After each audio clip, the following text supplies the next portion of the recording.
Hi guys, Ray here from City Fan TV. Hope you're all doing very well indeed. It's warming up a little bit in the UK around Manchester. I think yesterday in the car, when I got in the car, it said minus 7.5. I think it was yesterday or the day before. It was blooming freezing, guys. You don't want to be out for too long freezing to death. So it's warming up, I think, this weekend. But still, I got a nice warm teh tarik, which I made myself to my own recipe. If you remember last week, I was asking some of our new Malaysian and Indonesian followers if someone could supply me with a recipe, but I went online, found my own. It is delicious. Better than the powder packet versions that I was buying.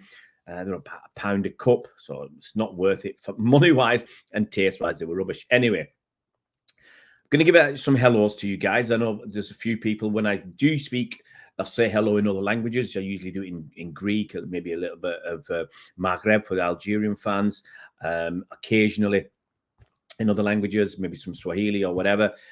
People do appreciate it, and more people, I believe, want me to say hello in their language. So what I'm going to do a quick shout out in many different languages. If you hear yours, give me a welcome back. Hopefully I get the pronunciations right. Give me a welcome back.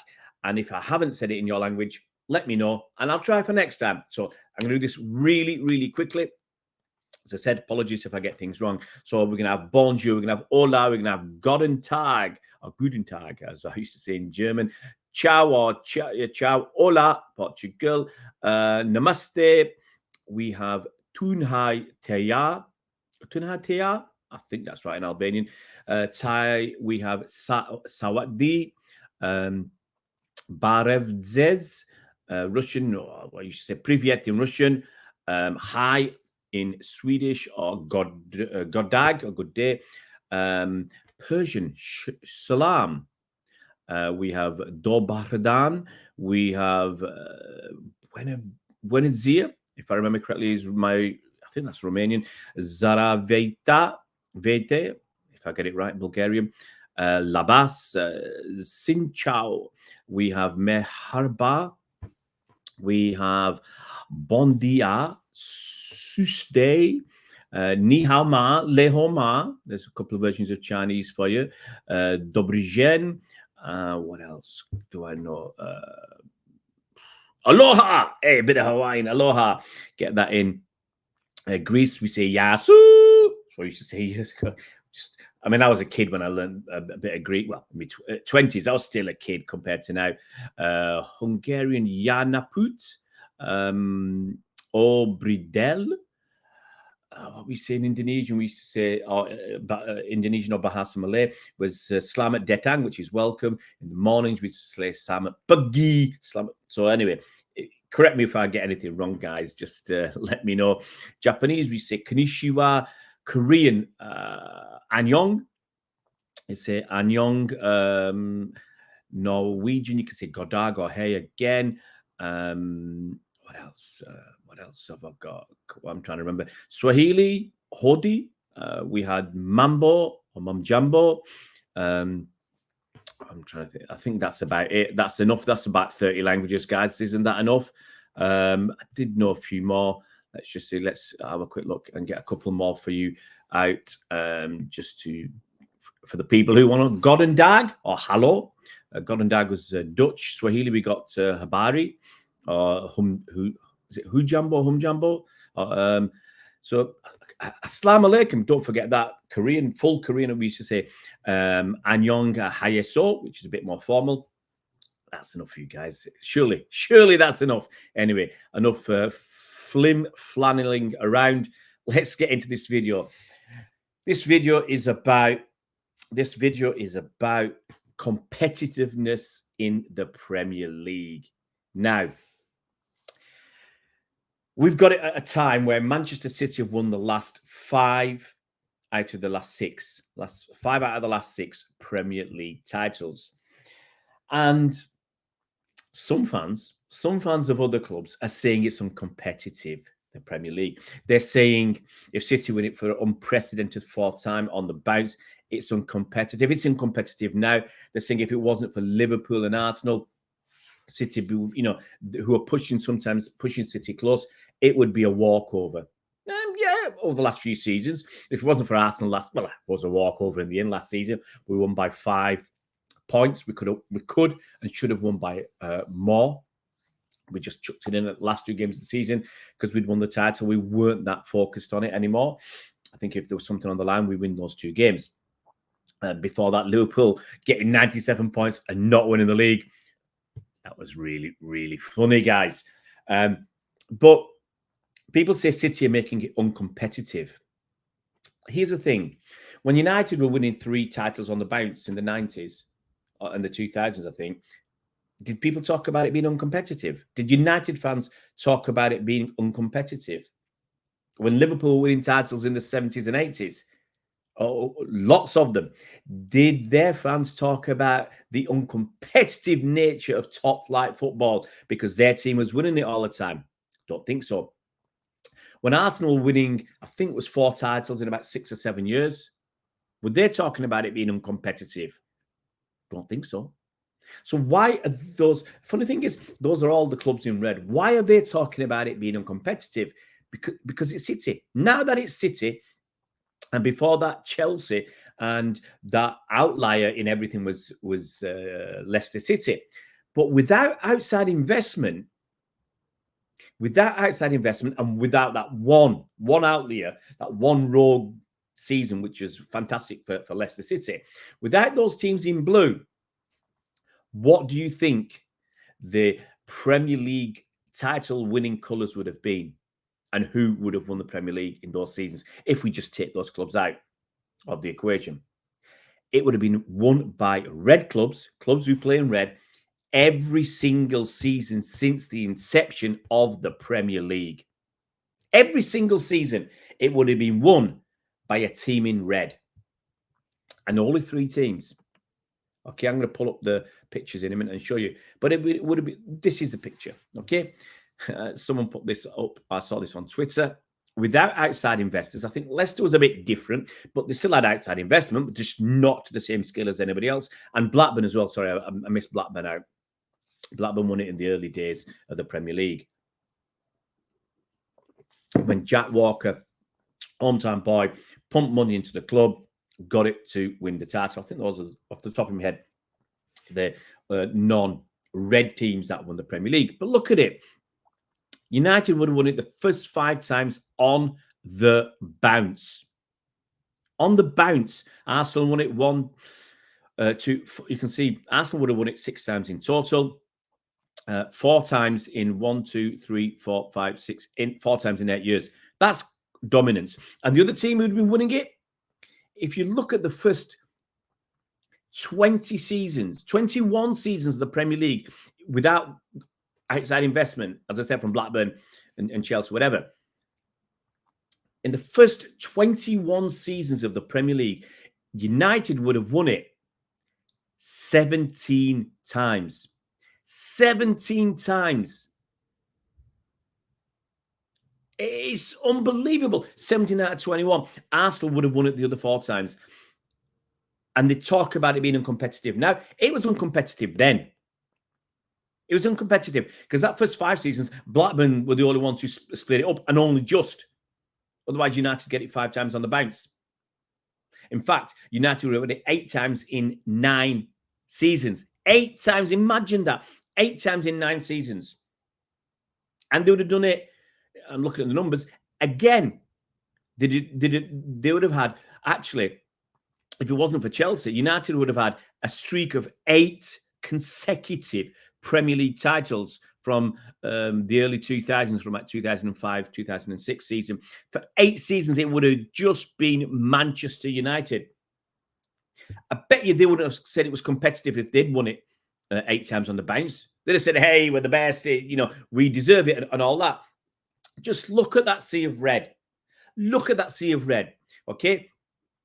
Uncompetitive. The fact that Chelsea have had money and were able to, however you want to look at it, buy the league or whatever. The fact that City have won 5 out of the last 6 titles, 6, and in total, I think we've got in the Premier League era, we only had a couple of titles before that, in the Division 1 era. In the Premier League era, I think we won 7 titles. Mancini won 1, Pellegrini won 1, and Pep's won 5, if I got all my numbers right. So we won so many lately, I can't add up. But I think that's right. So we've got 7. Chelsea, I can't remember how many Chelsea have got. Let's say, because I don't check these things. Why would I be checking Chelsea honours? Let's have a look. I'll have a look. It's about 5, I think, Chelsea won. Mourinho obviously won plenty. He won plenty. But let's look at Chelsea's honours. And I think the other 2 were Leicester and Blackburn Rovers. Okay. But if it wasn't for the money invested in Blackburn, they wouldn't have won the league title. If it wasn't for the money invested in Chelsea, they wouldn't have won the league title. Well, probably not, you know. Yes, they were up there occasionally winning FA Cups and stuff, but they wouldn't have won the number of league titles that they've won. Now, before Abramovich, they'd won 1 league title in 1955. Since Abramovich, they won 1, 2, 3, 4, 5 league titles. 5 league titles. So, I mean, Manchester City and Chelsea pretty much are the ones who've stopped this red dominance. Chelsea's 5, Manchester City's 7, that's 12. Leicester and Blackburn, that makes 14. That makes 14 out of whatever it is, 32 seasons or whatever. Okay, that's a big... it's a big change from just having it as red teams, because you'd have had 3 winners only if it had been these red teams. With these 4 other clubs, suddenly it's gone up to 7. It's more than doubled. So don't come and tell me that the Premier League is uncompetitive. It just so happens that right now it's Manchester City's turn to be dominant. We've seen dominance come and go. We saw Liverpool dominance in the 70s and 80s, where they won lots of titles, lots of European trophies and whatever. They were dominant.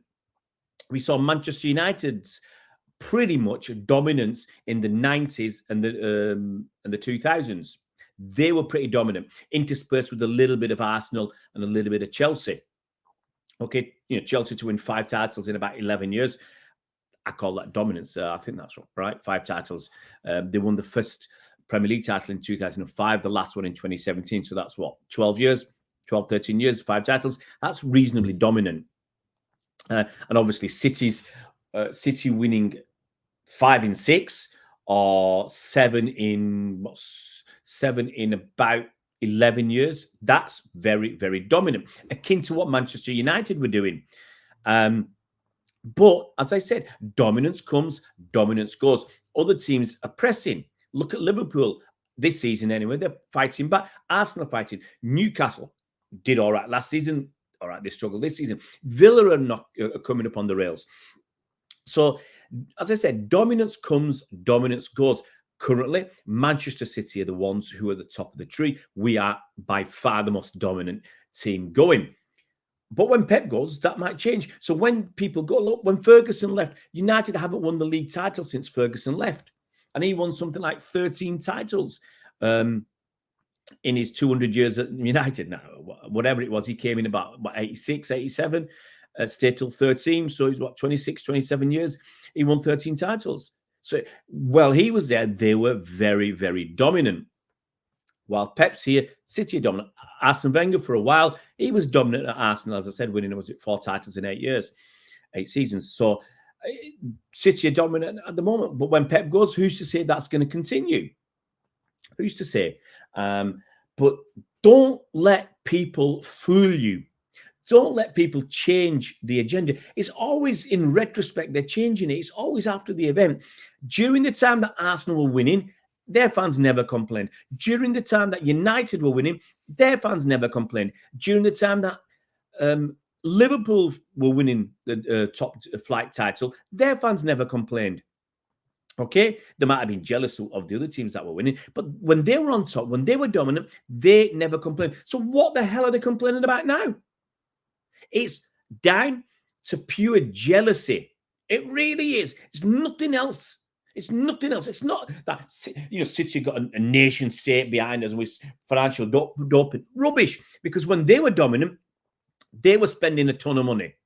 They were spending a shed load of money when they had their dominance. Okay, Liverpool, United, Arsenal. Come on. Arsenal were buying. All right, they may have got them early in their careers when they were not as expensive as they would have been later. But come on, Dennis Bergkamp, he weren't cheap, and they dragged him away from Italy.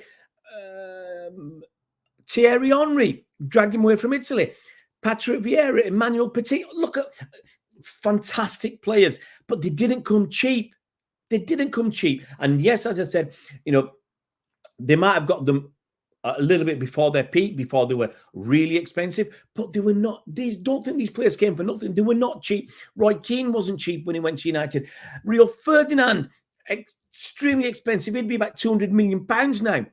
Okay, what United paid for him back in the day. So don't let anybody fool you. Don't be conned by people who say City are making it uncompetitive. It's always been like this. It's actually even worse now. As I said, if it wasn't for City, wasn't for Chelsea, and the outside investment for Leicester to a lesser extent, and Blackburn Rovers, it would all be a series. Throw that down the throats of your detractors on social media. Throw that down the throats that it is competitive. It's just at the moment, it's City's turn. Let's enjoy it. Enjoy the beautiful football we're playing. Enjoy what we're doing and how we're changing football, how Pep is changing football, and stop whinging. It gets boring hearing these opposition fans whinge and whinge and whinge. It's all jealousy. Nothing more, nothing less.